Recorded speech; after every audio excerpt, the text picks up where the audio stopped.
ॐ अज्ञानतिमिरान्धस्य ज्ञानाञ्जनशलाकया चक्षुरुन्मिलितं येन तस्मै श्रीगुरुवे नमः। वन्देऽहं श्रीगुरो श्रीयुत्पदकमलं श्रीगुरून् वैष्णवांश्च श्रीरूपं साग्रजातं सहगण रघुनाथान्वितं तं सजीवं साद्वैतं सावधूतं परिजन सहितं कृष्ण चैतन्य देवं श्री राधा कृष्ण पादान् सहगण ललिता श्री विशाखान्वितांश्च तमादिदेवं करुणानिधानं तमालवर्णं सुहितावतारम् अपार संसार समुद्र सेतुं भजामहे भागवत स्वरूपम्। हे देव हे दैत हे भुवनैक बंधो, हे कृष्ण हे चपल हे करुणैक सिंधो, हे नाथ हे रमण हे नयनाभिराम, हा हा कदानुभवितासि पदं दृशोर्मे। श्री कृष्ण चैतन्य प्रभो नित्यानंद, श्री अद्वैत गदाधर शिवसदि गौरभक्त वृंद। हरे कृष्णा कृष्णा कृष्णा हरे हरे, हरे राम राम राम हरे हरे। हरे कृष्णा। सर्वप्रथम मैं अपने गुरुपाद पद्म ओम विष्णुपाद अष्टोत्तरशत श्री श्रीमद् भक्ति वेदांत माधव गोस्वामी महाराज के चरण कमलों में अनंत कोटि दंडवत प्रणाम ज्ञापन करता हूं। हम लोग श्रीमद् भागवत पुराण में अष्टम स्कंध में 26वां प्रकरण भगवत स्मरण प्रकरण श्रवण कर रहे हैं। इसमें 8वें स्कंध के 3रे अध्याय में हम लोगों ने गजेंद्र के द्वारा जो भगवान की स्तुति की गई है 28 श्लोकों में, उसका श्रवण किया। सुखदेव जी ने बताया कि गजेंद्र ने जो स्तुति की है ये निर्विशेष ब्रह्म की है। 30वें श्लोक में बताया कि भगवान का जो निर्विशेष महात्म है उसका वर्णन किया, जिसमें किसी प्रकार के नाम और रूप का आश्रय नहीं लिया गया। भगवान के स्वरूप का वर्णन तो किया, लेकिन भगवान का विशेष नाम, भगवान की विशेष लीला से संबंधित नाम अथवा उनके रूप का वर्णन नहीं किया, और जो किया भी वो निर्विशेष रूप से किया। अब जब आकाश में बड़े बड़े देवता देख रहे थे स्तुति करते हुए, कोई भी नहीं आया। ब्रह्मा इत्यादि, ब्रह्मा शिव इंद्र इत्यादि कोई भी नहीं आया वहां पर बचाने के लिए। तो भगवान जो है स्वयं आए हैं वहां पर। अब ब्रह्मा जी तो 4 मुख वाले हैं, हंस वाहन हैं। उन्होंने, गजेंद्र ने ब्रह्मा जी को नहीं बुलाया, क्योंकि कोई चिन्ह कोई लक्षण तो उन्होंने बताया नहीं था क्यों किसको पुकार रहे हैं वो। ब्रह्मा जी सोचे कि यदि मुझको बुलाए तो मैं जाऊं। शिव जी भी सोचते हैं कि मुझको यदि कहता, नंदीश्वर के नाम से पुकारता, त्रिशूल इत्यादि का वर्णन करता तो मैं जाता। तो ब्रह्मा के रूप में भी नहीं बुला रहे हैं, शिव के रूप में भी नहीं बुला रहे हैं, क्योंकि सभी ने विविध प्रकार के चिन्ह धारण किए हैं। तो ये जो चिन्ह धारण करने का एक अहंकार है, उसके कारण वो लोग गजेंद्र को बचाने के नहीं आए, क्योंकि सबने सोचा कि हम तो सविशेष हैं, हम निर्विशेष तो है नहीं, सभी लोग देख रहे हैं। तब भगवान ने सोचा कि देखो मेरा जो अवतार हैं, अनेक अवतार हैं, गुणावतार हैं, सब हैं, तो वो तो कोई जान ही रहे हैं, इसलिए अब मैं ही जाऊंगा। क्योंकि यहां पर भगवान के उसने किसी आयुध का वर्णन नहीं किया, शंख चक्र गदा पद्म इत्यादि का भी। तो भगवान क्यों आए? क्योंकि भगवान सभी प्राणियों की आत्मा है, इसलिए जो कुछ भी वर्णन है वो उन्हीं का वर्णन है। इस प्रकार से चर अचर सभी आया है, इसमें कई बार आया है चर अचर के जो स्वामी हैं, तो सब कुछ भगवानमय है। 7वें स्कंद में प्रहलाद जी ने खंबे से प्रकट कर लिया था भगवान को। हरि व्यापक सर्वत्र समाना, प्रेम ते प्रकट हो ही मैं जाना। कैसे थे वो? अखिल कोटि ब्रह्मांड नायक, अमरमय। तो इस प्रकार से अब यहां पर जब भगवान प्रकट हुए तो भगवान ने फिर विशेष रूप से बताया गया है यहां पर कि भगवान की क्या दशा है। भगवान अत्यंत तेजी के साथ वहां पर जा रहे हैं। यद्यपि कुछ कथावाचक लोग इस प्रकार से बताते हैं कि जब गजेंद्र ने भगवान को पुकारा, भगवान को 3 नाम लेकर पुकारा था उसने। जब भगवान जब प्रकट हो गए तो भगवान का उसने 3 प्रकार के नाम लिए, हे नारायण, हे अखिल गिरु और हे भगवन। सुखदेव जी ने बताया कि ये 3 नाम भगवान के लिए गए, नारायण, अखिल गुरु, भगवन नमस्ते। 3 प्रकार से ये तीनों नाम सुखदेव जी ने कहे हैं, लेकिन ये तीनों नाम कहीं स्तुति में नहीं आए हैं, क्योंकि स्तुति निर्विशेष है उनकी। अब प्रत्यक्ष दर्शन करके भगवान को उन्होंने पुकारा गुरु के रूप में, क्योंकि गुरु सबके हृदय में ज्ञान को प्रकाशित करने वाले हैं। इसलिए नमस्कार हो आपको, आप भगवान प्रकट हुए ऐसी स्थिति के अंदर। तो कहते हैं कि जो गजेंद्र हैं वो जिस समय उन्होंने भगवान को पुकारा था तो भगवान उस समय भोजन कर रहे थे। कुछ कथावाचक लोग इस प्रकार से बताते हैं, नाम सुनते ही उन्होंने भोजन की थाली जो है अलग कर दी, हाथ मुंह धोए बिना आचमन किए ही, और लक्ष्मी जी ने कहा कि आप आचमन तो कर लीजिए, हाथ तो धो लीजिए, लेकिन भगवान ने उनकी बात पर कोई ध्यान नहीं दिया। विश्वक्सेन भी वहां पर खड़े हुए थे, भगवान के पार्षद हैं। उन्होंने भगवान के आगे उनके खड़ाओं को रखा तो भगवान की चोट से वो खड़ाऊ नीचे गिर गई। इतनी करुणा भगवान के मन में उत्पन्न हुई गजेंद्र के लिए कि उन्होंने वैकुंठ में केवल गो शब्द सुना।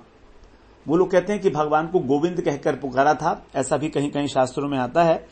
तो गो शब्द जो है वो भगवान ने वहां पर सुना और गरुड़ के ऊपर चढ़कर, गरुड़ में सवार होकर तुरंत चल पड़े, और रास्ते में उनको विंद सुनाई दिया, गोविंद। और अंत में जब उन्हें गरुड़ के वेग से संतोष नहीं हुआ तो गरुड़ को भी उन्होंने छोड़ दिया और छलांग लगाकर, इससे पहले कि गजेंद्र जो है उस सरोवर में नीचे डूब जाए, उसके द्वारा जो दिया गया कमल पुष्प था उसको झपट कर ग्रहण किया है भगवान ने।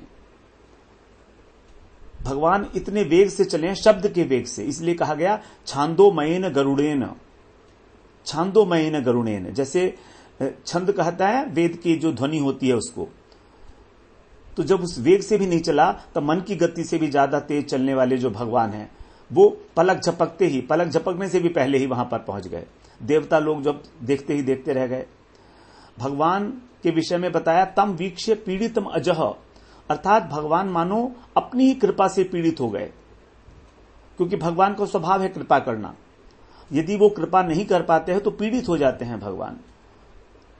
तो इस प्रकार से भगवान ने वहां पर गजेंद्र का और ग्रह का दोनों का ही उद्धार किया, लेकिन पहले भगवान ने ग्रह का उद्धार किया, क्योंकि भगवान कहते हैं कि भगवान अपने भक्तों के जो भक्त हैं, जो उनके चरणों का आश्रय लेता है, उनको पहले सद्गति देते हैं।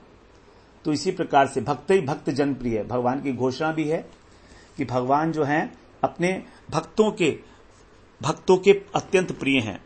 इसलिए वृत्तासुर ने प्रार्थना की थी भगवान ने कि मैं आपका भक्त नहीं बनना चाहता, बल्कि आपके भक्तों के जो भक्त हैं, आप मुझे उस भक्तों के भक्त का भक्त बना दीजिए। इस प्रकार से भगवान के विषय में हम लोगों ने बड़ी सुंदर चर्चा या स्तुति के रूप में श्रवण की गजेंद्र के मुख से। अब आज हम चतुर्थ अध्याय में प्रवेश करेंगे। ये इस 26वें प्रकरण का अंतिम अध्याय है, 4 अध्याय वाला ये प्रकरण है हमारा। तो इसमें गज और ग्रह का पूर्व चरित्र जो है वो बताया जाएगा सुखदेव जी महाराज के द्वारा।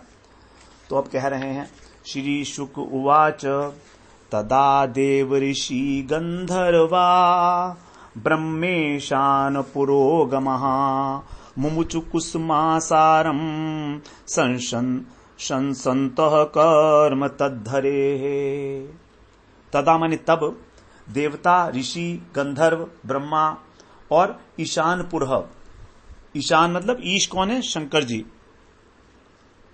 ईशान तो शंकर जी को आगे करके अगमहा माने वहां आए, और ततः हरे कर्म संसंतम, तब उस श्री हरि के कर्म की प्रशंसा करते हुए कुसुम आसारम मुमुचु, पुष्पों की वर्षा करने लगे।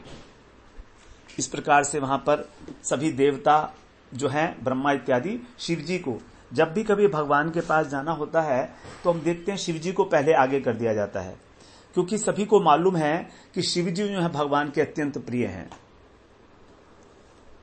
शिव जी भगवान के अत्यंत प्रिय हैं, तो इसीलिए वो सभी लोग जो हैं स्तुति, वो कुसुम की वर्षा की उन्होंने, छोड़े, मुमुचु माने छोड़ना भगवान के ऊपर। अब दूसरे श्लोक में कह रहे हैं, ने दुर्दुन्दुभयो दिव्या गंधर्वा नन्ऋतुर्जगुः ऋषयश्चारणा सिद्धास् तुष्टुवु पुरुषोत्तमम्। दिव्या माने दिव्य स्थित, दिव्य अर्थात स्वर्ग की, जो स्वर्ग में स्थित हैं वो ऐसी दिव्य दुंदुभियां, दुंदुभु, वो दुंदुभ है नेदु, नगाड़े जो हैं वो दुंदुभी जो हैं वो बजने लगी। गंधर्वा नन ऋतु, गंधर्व नाचने लगे, चारण गाने लगे, चारण जगुहु, और ऋषि और सिद्ध लोग थे वो पुरुषोत्तमम तुष्टुवु, भगवान पुरुषोत्तम की स्तुति करने लगे। तुष्टुवु माने स्तुति करना। सब लोग अत्यंत आनंदित हैं इस प्रकार भगवान का वात्सल्य गुण को देखकर, ये देखकर कि भगवान अपने पुकारने वालों की कैसे रक्षा करते हैं, कितनी तत्परता है भगवान के अंदर। तो देवता और गंधर्व इत्यादि अत्यंत प्रसन्न हुए इस बात को देखकर और अपने उत्साह को रोक नहीं पा रहे हैं और वहां पर नृत्य कर रहे हैं, स्तुति कर रहे हैं। तीसरे श्लोक में कहते हैं, जो सौग्राह सवै सद्य परमाश्चर्य रूप धृक् मुक्तो देवल शापेन हुहुर्गंधर्व सत्तमः। यो असौ ग्रहा, ये जो असौ ग्रहा था, असौ माने यह, तो यह जो ग्रह था, जैसे मान लीजिए सुखदेव जी साक्षात अपने सामने आंखों के देख रहे हैं, तो इशारा करके कह रहे हैं यह जो ग्रह था असौ स वै सद्य, वो तो तत्काल, सद्य माने तत्काल, निश्चित रूप से देवल शापेन, देवल ऋषि के शाप से, मुक्त माने छूटकर, परम आश्चर्य अत्यंत विचित्र रूप धृक, रूप को धारण करके, गंधर्व सत्तम हुहु, श्रेष्ठ गंधर्व हुहु नाम का एक गंधर्व है वो हो गया। तो इस प्रकार से ये जो ग्रह था उसने अपने गंधर्वों के जो श्रेष्ठ हैं हुहु गंधर्व, वो जो है उन्होंने अपनी पुरानी जो स्थिति थी उसको प्राप्त कर लिया। अब चौथे श्लोक में कह रहे हैं, प्रणम्य शिरसाधीशम उत्तम श्लोकम अव्ययम अगायत यशोधाम कीर्तन्य गुण सत्कथम। यहां कह रहे हैं कि शिरसा अधीशम, अपने मस्तक को झुकाकर, उन उत्तम श्लोकम, जो उत्तम कीर्ति भगवान हैं, और अव्ययम अविनाशी हैं, उनको प्रणम्य प्रणाम करके, यशोधाम कीर्तन्य, उनके कीर्ति धाम के जो कीर्तन करने योग्य कीर्तनीय गुण हैं, सत्कथम, और उनके जो पवित्र चरित्र हैं उसको अगायत माने गाने लगा। भगवान को प्रणाम किया उस गंधर्व ने, और गंधर्वों का काम ही होता है गायन करना, तो उस प्रकार से वो भगवान का गायन करने लगा, भगवान की कथाओं का, भगवान के गुणों का। उत्तम श्लोक अर्थात जिनकी उत्तम श्लोकों के द्वारा हमेशा स्तुति की जाती है, ऐसे भगवान, और जो अव्यय अर्थात एक जैसे रहते हैं, एक ही रस में विराजमान रहते हैं, उस प्रकार से भगवान में किसी प्रकार का कोई विकार नहीं होता। जो हमारे को 6 प्रकार के विकार बताए गए हैं, अस्ति, जायते, उसके बाद फिर वर्धते, परिमाणते और अपक्षीयते और नश्यते, अर्थात होना, जन्म, जायते वृद्धि होना, स्थिति होना, बदलना, क्षीण होना और नष्ट हो जाना। तो देह की सत्ता को स्वीकार करना ही है स्थिति, अस्ति। तो इस प्रकार उसने वहां पर भगवान के गुणों का गान किया। हुहु नाम का गंधर्व जो था, उसने, इनको भी किसी ने शाप दिया था, किसी ऋषि ने, देवल ऋषि ने। तो यदि कोई ऋषि शाप भी देता है तो उसमें भी उनकी कृपा छिपी होती है। अप्रत्यक्ष रूप से उनका शाप जो है वरदान होता है, क्योंकि गंधर्व में स्वर्गलोक के जो निवासी हैं वो, उनको यदि भगवान का पार्षदत्व ग्रहण करना है, भगवत धाम में जाना है, तो उनके लिए कोई और उपाय नहीं है। उनको फिर इस धरती पे आके और कर्म करना होगा, अनेक प्रकार का साधन करना होगा, तब उनको वैकुंठ की प्राप्ति होगी। लेकिन वहां पर एक ऋषि के शाप के द्वारा उनको जो है अनायास भगवान का दर्शन मिलता है और वैकुंठ धाम में जाकर भगवान का पार्षद बनने का सौभाग्य मिलता है। 5वें श्लोक में कह रहे हैं, सोनुकंपित ईशेन परिक्रम्य प्रणम्यतम लोकस्य पश्यतो लोकम स्वमगात मुक्त किल्विषः। सो अनुकंपित, सो माने सौ माने वह, ईशेन माने भगवान के, अनुकंपित अनुग्रह को पाकर मुक्त किल्विष है, अपने पापों से मुक्त होकर, तम प्रणम्य उनको प्रणाम करके, परिक्रम्य उनकी परिक्रमा करके, लोकस्य पश्चातः सब लोगों को देखते देखते ही, स्वम लोकम अगात अपने लोक में चला गया। जो हुहु नाम का गंधर्व था वो अपने गंधर्व लोक में सब लोगों के देखते देखते ही चला गया। अब 6ठे श्लोक से फिर जो है गजेंद्र के विषय में कहा जाएगा। एक श्लोक में गजेंद्र के मुक्त स्वरूप का वर्णन है, उसके बाद फिर गजेंद्र के पूर्व जन्म का वृत्तांत आएगा। गजेंद्रो भगवत स्पर्शाद विमुक्तो ज्ञान बंधनात् प्राप्तो भगवतो रूपम पीतवासाश्चतुर्भुज। भगवत स्पर्शात, भगवान के स्पर्श से गजेंद्र अज्ञान बंधनात्, अज्ञान रूपी बंधन से विमुक्त माने छूटकर, पीतवासा पीतांबरधारी हो गए, चतुर्भुज हो गए, भगवत रूपम और भगवान के ही रूप को उन्होंने प्राप्त कर लिया। भगवान का स्पर्श जब हुआ है तो उन्होंने भी भगवत स्वरूप, भगवत पार्षद के रूप में और सारूप्य मुक्ति की प्राप्ति की। सारूप्य मुक्ति का मतलब है भगवान के समान ही रूप का हो जाना। तो केवल 2 ही उसके अंदर कमियां होती हैं भगवान के पार्षद में, एक तो श्रीवत्स का चिन्ह नहीं होता और एक कौस्तुभ मणि नहीं होती, अन्यथा वो सब प्रकार से जो है भगवान के समान ही हो जाते हैं। 7वें श्लोक में कह रहे हैं, सवै पूर्वम अभूद्राजा पांड्यो द्रविड़ सत्तमः इंद्रद्युम्न इति ख्यातो विष्णु व्रतपरायणः। स वै पूर्वम, स माने वह गजेंद्र, वै माने निश्चित रूप से, वै पूर्वम माने पहले जन्म में, इंद्रद्युम्न इति ख्यातम इस नाम से प्रसिद्ध, द्रविड़ सत्तम, द्रविड़ जो है द्रविड़ देश का राजा था और द्रविड़ क्षेत्र में पांड्य नामक देश का राजा, पांड्य राजा, पांड्य देश का नाम है। और वो कैसा था, विष्णु व्रत परायण, विष्णु के व्रत परायण अर्थात विष्णु का व्रत करने वाला। गजेंद्र के पूर्व जन्म की कथा है यहां पर इस प्रकार से कि ये इंद्रद्युम्न नाम के राजा थे जो विष्णु के व्रत के परायण थे। तो यहां पर टीकाकार कहते हैं कि वो विष्णु के परायण नहीं था, विष्णु व्रत परायण, व्रत के प्रति उसका समर्पण भाव था। जितनी निष्ठा उसकी व्रत में थी उतनी विष्णु में नहीं थी, भगवान में निष्ठा नहीं थी। भगवान में निष्ठा नहीं थी यह अर्थ नहीं हुआ, वो भक्त था लेकिन भक्त होते हुए भी व्रत के अंदर उसकी अत्यंत निष्ठा थी अर्थात नियमों में। तो भगवान से भी अधिक उसकी निष्ठा थी। भगवान की पूजा में जो नियम धारण किए जाते हैं जिसको कहा जाता है नियमाग्रह, उपदेशामृत में जिसके कहा गया है नियमाग्रह। तो जैसे उदाहरण के लिए समझे कि मान लीजिए कोई वैष्णव है, वो गिरिराज जी की परिक्रमाएं करते हैं, 3 परिक्रमा करते हैं।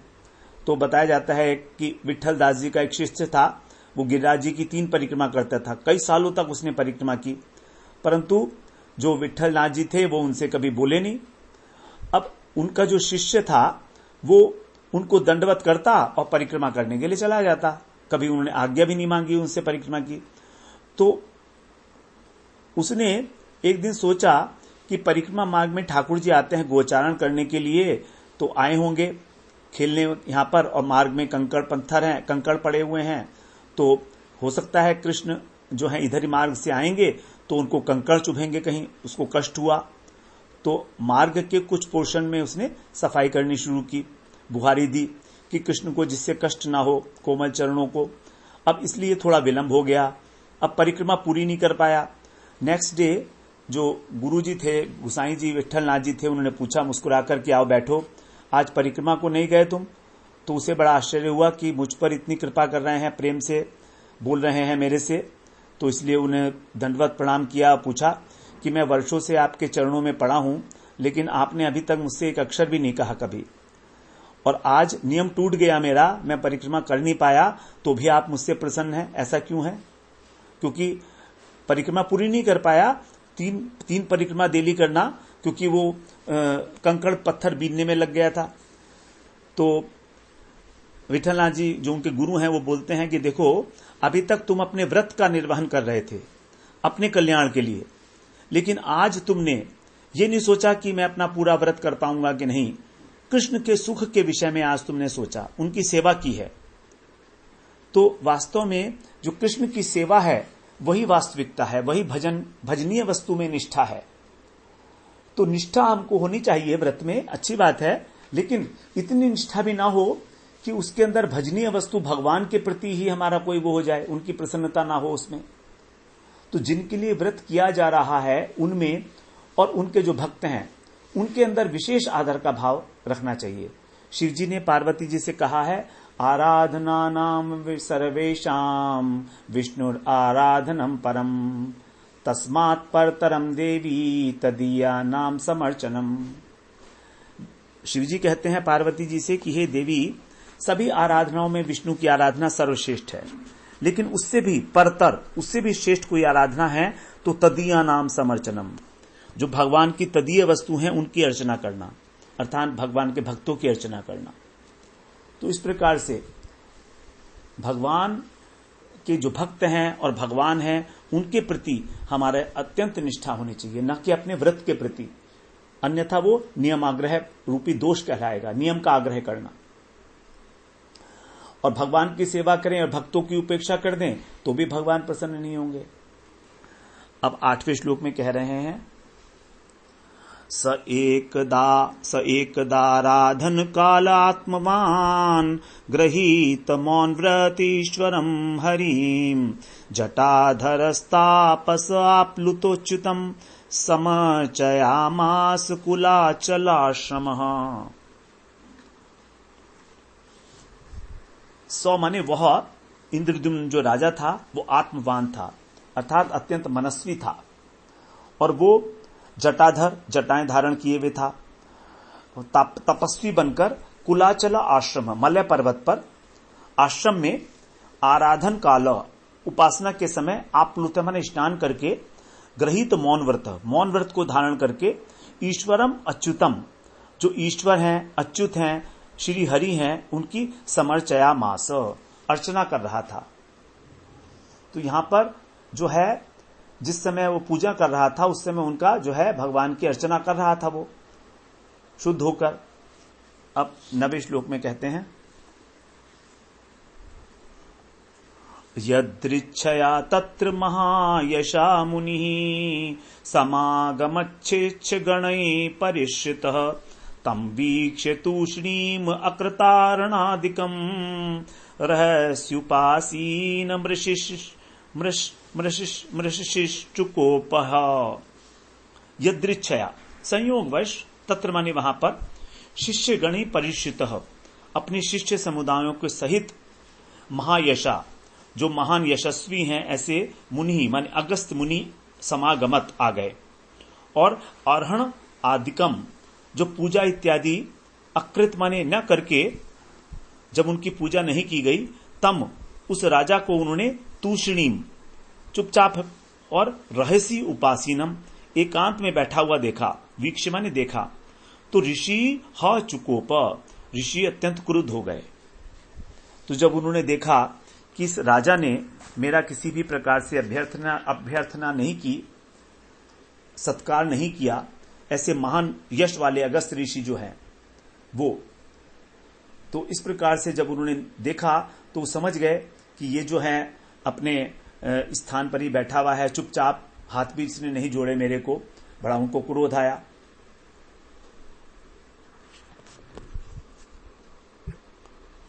वो उपासना माने उपासना में अपने व्रत धारण करके बैठा था, मौन व्रत धारण करके तो बैठा रहा। अर्हण माने पूजन करना, यथोचित सत्कार करना, किसी प्रकार का उसने कुछ भी नहीं किया वहां पर। उनका अहंकार वश चुपचाप बैठा रहा। अब उसकी जब ये स्थिति देखी तो ऋषि थे, उनको क्रोध आ गया। अब 10वें श्लोक में कह रहे हैं, तस्माइमं शापमादाद साधु रयं दुरात्मा कृत बुद्धिरद्य विप्रावमन्ता विशितां तमोन्धम यथा गजः स्तब्धमतिः स एव।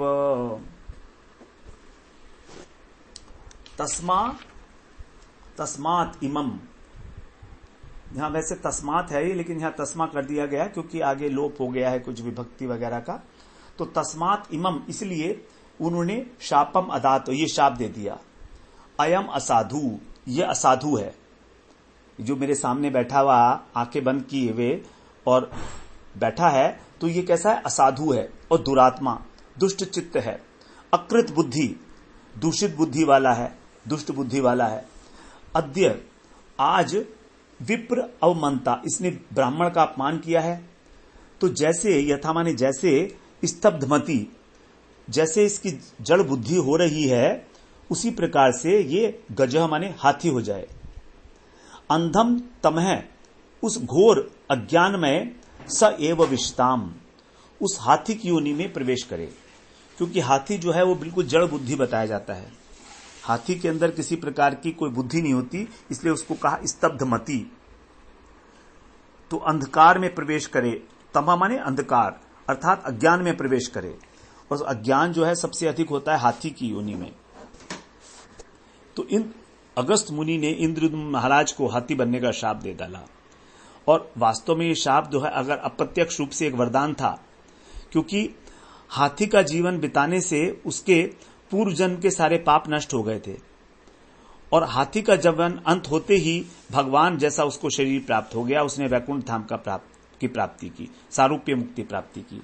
तो एक प्रकार से यदि समझा जाए तो ये भगवान की कृपा है उनके ऊपर कि उनको ऋषि के द्वारा शाप दिया गया।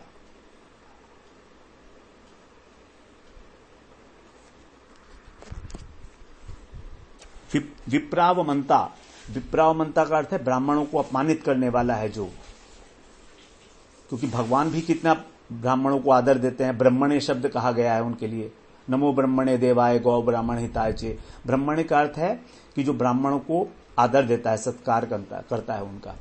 तो इस प्रकार क्योंकि जड़ होकर बैठा है, इसने मेरा स्वागत भी नहीं किया और अभ्यर्थना नहीं की, इसलिए तामसिक अहंकार से घिर जाए। अब 11वें श्लोक में कह रहे हैं, सुखदेव जी कह रहे हैं, श्री शुक उवाच एवं शप्त्वा गतो अगस्त्यो भगवान् नृपसानुगः इंद्रद्युम्नोऽपि राजऋषिर्दिष्टं तदुपधारयन्। हे राजन, एवं शप्त्वा, इस प्रकार शाप देकर, सानुगः, अपने अनुगामियों के साथ जो भगवान अगस्त थे वे चले गए। गतः माने चले गए। और राजऋषि इंद्रद्युम्न भी तत्दिष्टम, उसने उनके शाप को, दिष्टम माने प्रारब्ध, उपधारयन, प्रारब्ध समझकर उसको स्वीकार किया। तो इंद्रद्युम्न महाराज ने उसको जो है अपने प्रारब्ध का भोग मानकर स्वीकार कर लिया। यही सबसे इंपॉर्टेंट बात है कि हमारे ऊपर जो भी कष्ट आ रहे हैं, यदि हम उनको अपना प्रारब्ध मान के स्वीकार कर लें कि भगवान की ऐसी ही मर्जी है, भगवान ऐसा ही चाहते हैं, तो ये सबसे उत्तम उपाय है जो है हमारे पाप कर्म को स्वीकार करने का। यदि हम किसी प्रकार का विरोध करेंगे अथवा प्रतिक्रिया करेंगे तो उससे हमारा एक नया पाप कर्म आरंभ हो जाएगा। अब आगे कहते हैं 12वें श्लोक में, आपन्नः कौंजरिम योनिम आत्मविस्मृति विनाशिनीम हयर्चनानुभावेन यद्गजत्वेप्यनुस्मृतिः।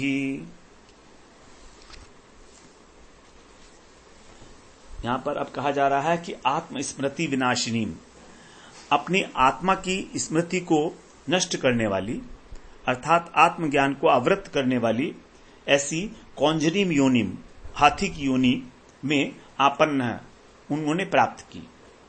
किंतु यत माने क्योंकि वे हरि अर्चना भगवान की पूजा के अनुभावेन यानी प्रभाव से गजत्वे अपि हाथी होने पर भी अनुस्मृति, उनकी जो पुराने जन्म की स्मृति थी वो बनी रही। भगवान की आराधना का ये प्रभाव हुआ कि उनको हाथी बनने के बाद भी स्मृति रही कि मैं भगवान का भक्त था, राजा इंद्रद्युम्न, और व्रत परायण था, और मैंने अगस्त ऋषि का अपमान किया था। तो पूर्व जन्म की जो स्मृति थी वो ये भगवान के आराधना की महिमा बताई गई है कि भगवान की आराधना की क्या महिमा है।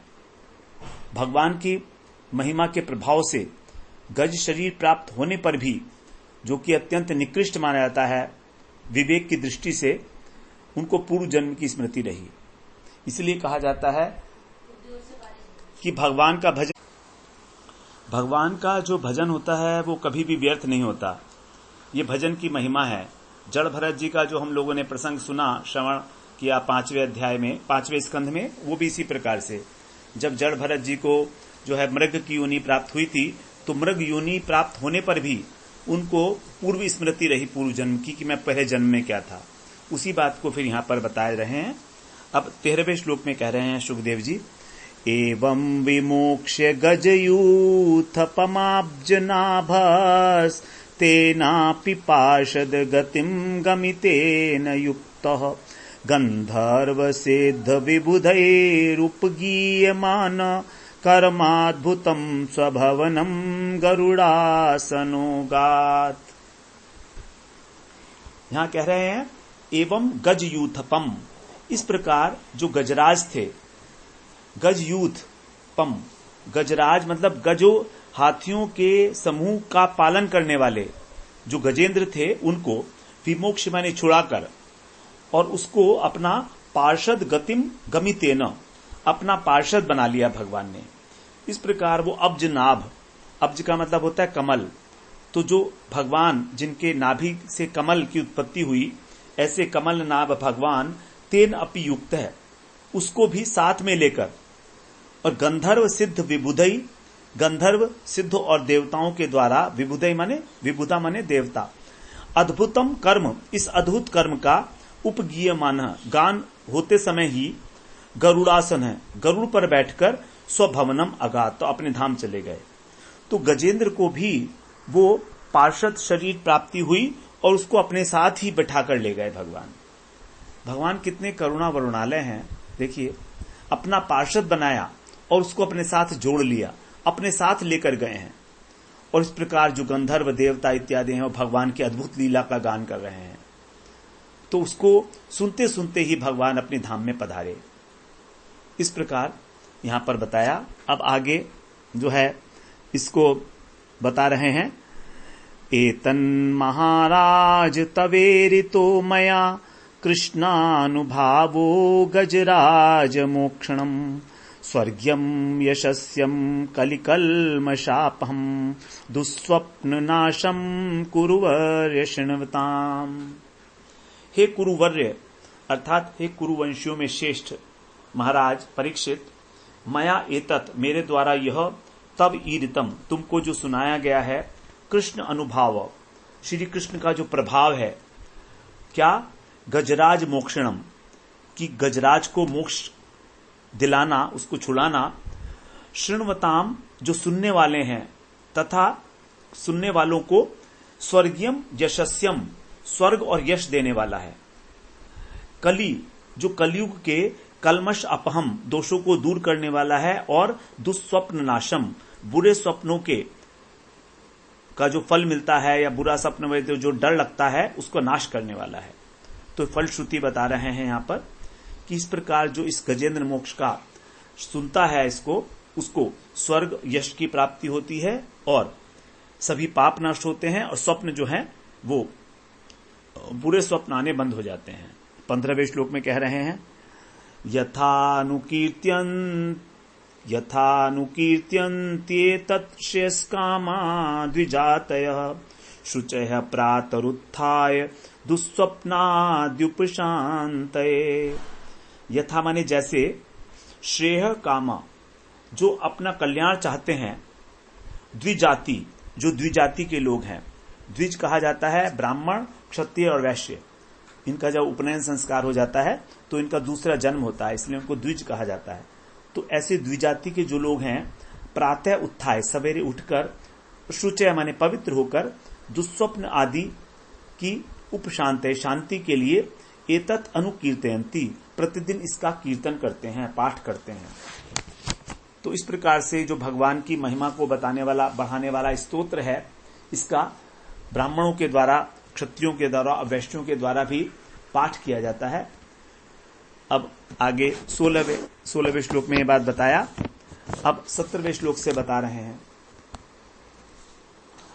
श्री भगवान उवाच ये माम त्वाम च सरश्चेदम गिरीकंदर काननम वेत्र कीचक वेणूनाम गुल्मानी सुरपादपान। हम लोग ये 17वां श्लोक पढ़ लिए, अभी 16वां श्लोक पढ़ रहा है। इदम आह हरि प्रीतो गजेन्द्रम कुरुसत्तम शृण्वताम सर्वभूतानाम सर्वभूतमयो विभु। कह रहे हैं, हे परीक्षित कुरुश्रेष्ठ, सर्वभूतमय, जो सर्व प्राणीमय, सर्वव्यापक भगवान हैं, उन्होंने प्रसन्न होकर सर्वभूतानाम, सभी प्राणियों के, शृण्वता माने सुनते हुए, गजेन्द्रम इदम आहा, उस गजेंद्र से यह कहा। अब जो भगवान ने कहा वो 17वें श्लोक से आगे वर्णन किया गया है 25वें श्लोक तक, तो ये एक साथ ही पढ़ना होगा। आज ही हम इसको पूरा करेंगे, पाठ को एक साथ इसको पढ़ते हैं।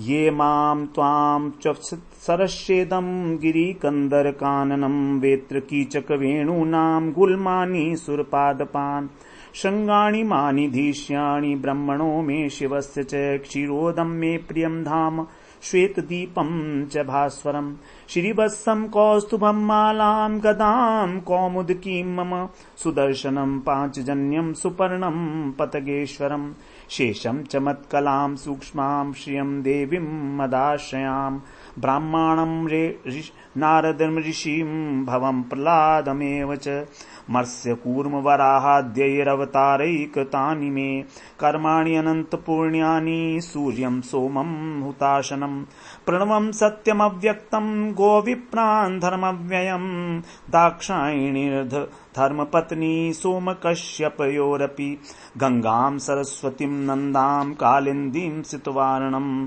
ध्रुवं ब्रह्म ऋषीन् सप्त पुण्यश्लोकांश मानवान् उत्थापया परानान्त्रे प्रयता सुसमाहिता स्मरन्ति मम रूपाणि मुच्यन्ते यनसोऽखिलात् ये मां स्तुवन्ति नानांग प्रतिबुध्य निशात्यये तेषां प्राणात्यये चाहम ददामि विमलां मतिम्।